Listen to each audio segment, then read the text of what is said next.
하나님 말씀은 출애굽기 22장 18절부터 31절 말씀입니다. 18절부터 20절 말씀을 합독하고 출애굽기 22장 18절부터 31절 말씀을 보도록 하겠습니다. 그러면 18절부터 20절까지를 합독하도록 하겠습니다. 너는 무당을 살려두지 말라. 짐승과 행음하는 자는 반드시 죽일지니라. 여호와 외에 다른 신에게 제사를 드리는 자는 멸할지니라.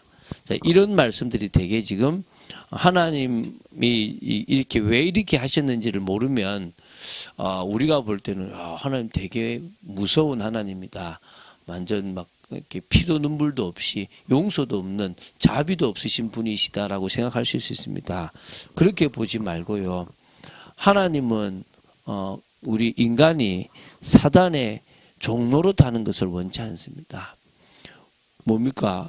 저기 말 그대로 무당, 이거는 완전 사단의 종노릇 하는 거잖아요. 그리고 인간이 저 피조물하고, 다시 말하면 저 동물하고 관계를 갖는 것은 하나님의 영적인 형상을 지금 외면해 버리는 거지 않습니까? 이런 뭐라 그럴까? 지금 쭉 얘기하는 것들이 하나님이 정말 가증히 여기시고 싫어하시는 부분들을 강하게 이야기하신 겁니다. 물론 지금은 그렇게 할 수가 없습니다. 그러나 그 중심으로 우리가 이 모든 것들을 아주 싫어하고 더 하나님의 은혜 속으로 들어가는 축복의 저와 여러분들 좀 있습니다. 자, 크게 세 부분으로 좀 오늘 볼 것들을 나누면 됩니다. 첫 번째 볼게, 종교적 범죄자로서 사형에 처해야 할 사람들에 대한 그 규례가 누구누구를 쳐야 되는가에 대한 부분이 나오고요. 두 번째는요, 사회적으로 보호를 받아야 할 사회적 약자들을 향한 규례에 대한 부분들이 나오고요. 마지막으로는 이스라엘 백성들이 마땅히 지켜야 할 기본적인 종교적 의무에 대해서 나옵니다.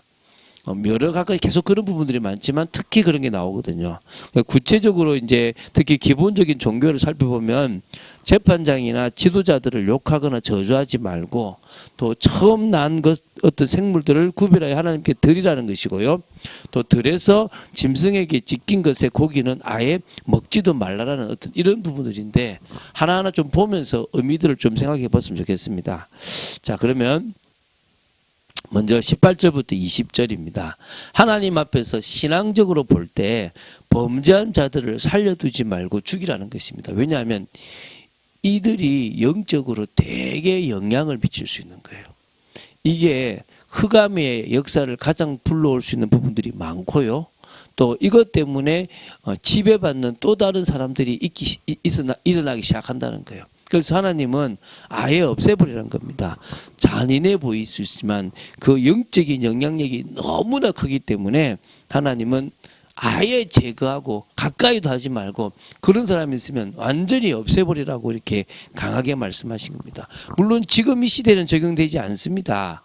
그 당시 율법의 준엄함 속에 있었던 신앙 공동체 이스라엘 백성들에게는 당연히 그렇게 되어야 되지만, 지금은 무당이라고 죽여버린다든지 해금한다고 죽여버리면 큰일 나죠. 왜냐하면 지금은 인권이 되게 높아진 시대입니다. 지금은 여성의 어떤 지위가 높아졌습니다. 성경대로 하면 되게 안 맞는 시대입니다. 그러니까 그런 적용을 이렇게 원리적인 부분에서 봐야지 똑같이 그거를 해버리면 안 되는 부분들이 있습니다. 그렇게 하시면 되겠고요.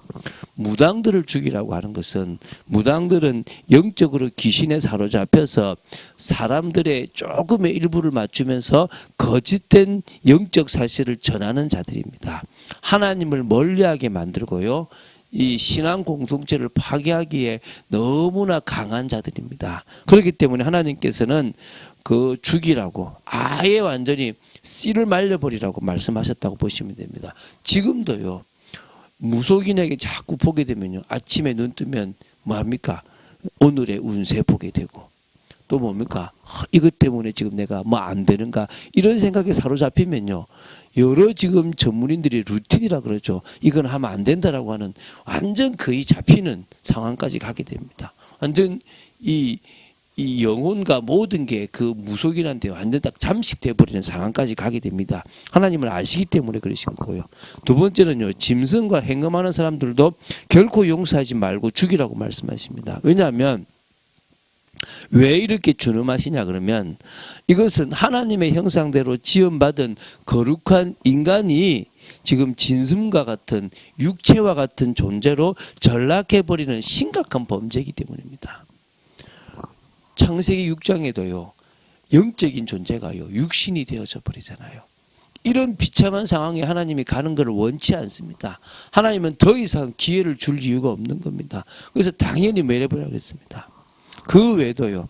다른 신에게 제사를 드리는 자 역시도 뭐 하는 겁니까? 다른 신을 퍼뜨리고 귀신을 부르는 것이기 때문에 우상 숭배이기 때문에 하나님을 하나님으로 인정하지 않는 진노받아 마땅하기 때문에 당연히 뭐한 겁니까? 멸해라는 것입니다. 이런 부분들을 볼 때요. 안 해야 되겠네가 아니라 할 이유가 없습니다. 여러분 이게 여러분 답이 나야 돼요. 내가 왜 무당을 바라보냐? 내가 왜 아침에 오늘의 운세를 바라보고 내가 왜 나름대로 루틴을 만드냐? 그럴 이유가 절대 없습니다. 우리는 하나님 앞에서 자유하고 하나님이 전부입니다.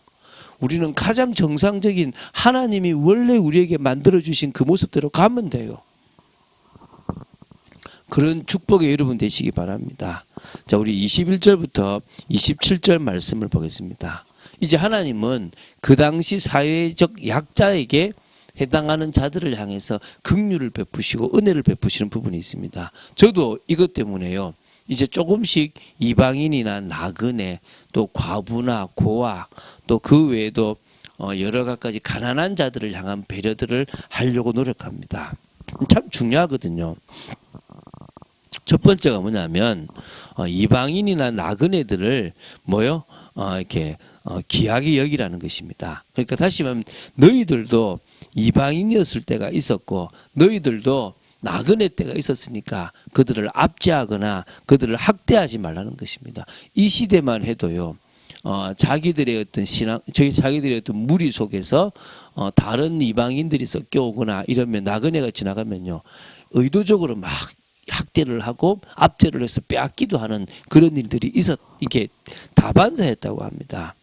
그래서 하나님께서 뭐 하지 말라고요? 그들을 이렇게 무시하거나 학대하는 일을 하지 말라는 것입니다. 왜? 너희들도 애굽이라는 큰 나라에 이방인으로 있었고 또 거기에 나그네로서 학대와 압제를 받았기 때문에 그러지 말라는 것입니다. 그래서 그런 거고 두 번째는요. 과부와 고아도 마찬가지입니다. 그래서 하나님의 마음이 그들에게 있는 겁니다. 남편을 잃고 또 부모를 잃는 게 얼마나 큰 아픔인지 아시기 때문에요. 그들을 향한 하나님의 특별한 은혜와 사랑이 있다는 것입니다. 그래서 여러분도 어떻게 해요? 정말 그런 분들에게 주신 하나님의 사랑과 관심이 있기 때문에 하나님 혹시라도 그렇게 그 사람들을요 해하게 되거나 나쁜 마음을 가지게 되면 그들이 부르짖으면요 결국은 그렇게 하는 사람의 아내가 똑같이 과부가 된다는 말은 그렇게 해하는 사람이 죽게 되고요 또 그들 가면 자녀도 역시 고아가 된다는 거예요. 그런 의미에서 하지 말라는 거예요. 그래서 어떻게 보면요 우리는 당연히 나도 내 가족도 그럴 수 있다는 생각을 가지고 해야 될 줄로 믿습니다. 또 가난한 자가 돈을 빌리면 진짜 없기 때문에요. 채권자 같이 하지 말고요. 또 이자도 받지 말라는 것입니다. 그냥 혹시 옷을 전당받았으면요. 해가 지기 전에 옷을 주라는 거예요. 왜? 그 옷이 없으면 그 사람은 밤에 춥다는 거예요. 그게 한 벌의 전부인데 그 정도로요. 그냥 빌려줄 생각 그냥 구제할 생각을 하지 그것 가지고 돈을 벌려고 하지 말라는 것입니다. 고리업을 해도 있는 사람들에게는 해도 없는 사람에게는 거저 나눠주라는 겁니다. 참 하나님의 이 인자하심이 느껴지지 않습니까? 28절부터 31절을 보겠습니다. 자, 이제 하나님에 대한 두려움, 하나님에 대한 경외심이 있으면 하나님이 세우신 재판장, 지도자들도 존귀 여기고 어떻게 저주합니까? 그래서요, 과거에도 그럽니다. 목사 막 맥살을 잡고 이렇게 막 끌어내리고 물론 목사가 잘못해도요, 하지 마세요. 그 목사를 심판할 분은 하나님이십니다. 대적을 하더라도 가장 합리적이고 그냥 법적인 걸로 하지 막 싸워서 감정을 넣어서 하지 마세요. 하나님을 경외한다면 그럴 필요 없습니다. 또 그리고 먼저 추수하는 것 짜낸 접도 그 바치기를 더디하지 말고요. 바치십시오. 하나님께. 하나님이 원하신다면 첫 아들을 하나님 거라고 드리십시오. 먼저 나온 거는 하나님께 드리십시오. 그래서 11조도요. 다 쓰고 빼지 마시고요. 먼저 빼세요. 먼저 빼는 거예요. 먼저. 하나님께 먼저 드리는 겁니다. 왜? 그게 하나님의 방법이에요. 하나님이 우리에게 물질을 주실 때 이 친구가 더 큰 물질을 줘도 되겠구나를 시험하세요. 그래서 어떨 때는 딱 알맞게 주기고 알맞게 딱 주실 때가 있거든요. 그렇기 때문에 여러분들은 뭐라고요? 그래, 이건 먼저 하나님의 거다. 딱 드리세요. 그리고 하나님을 먼저 공경하시면 돼요. 우리가 사실은 그렇게 죽어야 될 존재인데 하나님께서 그런 우리를 구원하시면서 특별히 우리를 위해서 제사장 지파를 만들어 놓았어요. 지금으로 말하면 목회자들을 만들어 놓은 거예요. 전적으로 하는 자들을 만들어 놔서 그들을 섬기는 것도 사실은 필요하게 만들어 놓은 거거든요. 그래서 여러분들이 이 모든 과정들을 그냥 보지 말고 하나님의 질서 속에서 돌아가도록 만들었다고 아시면 됩니다. 또 이 소나 양도 이제 8일 만에 하나님께 드리는데 1회 동안은 어미와 함께 있게 하고 8일 만에 드리라는 겁니다. 그래서 하나님 앞에 구별된 사람으로 우리가 살아가야 될 줄로 믿습니다. 그래서 찢긴 어떤 동물, 짐승조 찢겨서 죽은 그런 것은 아예 먹지도 말라 이겁니다. 한마디로 여러분들이 좀 다른 인생을 살아가시라는 겁니다. 여러분들을 먹이고 입히고 책임지시는 하나님은 저 죽은 짐승의 고기를 먹지 않아도 살게끔 하십니다. 가장 처음 거를 드림으로도 여러분들이 부하고 풍족하게 하십니다. 여러분들에게 주신 그 목회자가 부족하더라도 그들을 심판하고 다스리실 분은 하나님이시라는 것입니다. 여러분들이 과부나 이런 사람들을 돕는다면 여러분들의 가정들을 책임지시고 여러분을 강건하게 하실 거라는 것입니다. 그런 축복의 사람 되시라는 겁니다. 한마디로 제가요, 올바른 믿음, 반석 같은 믿음을 딱 가지면 되어집니다. 영향력 있는 제자가 되면 더 사람들을 살릴 것입니다. 당연히 풍성한 삶의 열매를 허락하실 것입니다. 그런 축복의 여러분 되시기를 주 예수 그리스도 이름으로 축원드립니다. 주는 그리스도이시요 살아계신 하나님의 아들이심을 고백합니다. 말씀 따라가는 축복 속에 저희들이 있도록 지켜주심을 감사합니다. 믿음으로 서 있기 원합니다. 아버지 하나님의 뜻 위에 있길 원하며 하나님께서 금하고 하나님께서 하라고 하신 부분들이 오히려 우리에게 가장 큰 축복임을 고백합니다. 그런 축복의 사람으로 저희들이 서기를 간절히 소원합니다. 주 예수 그리스도 이름으로 기도드립니다. 아멘.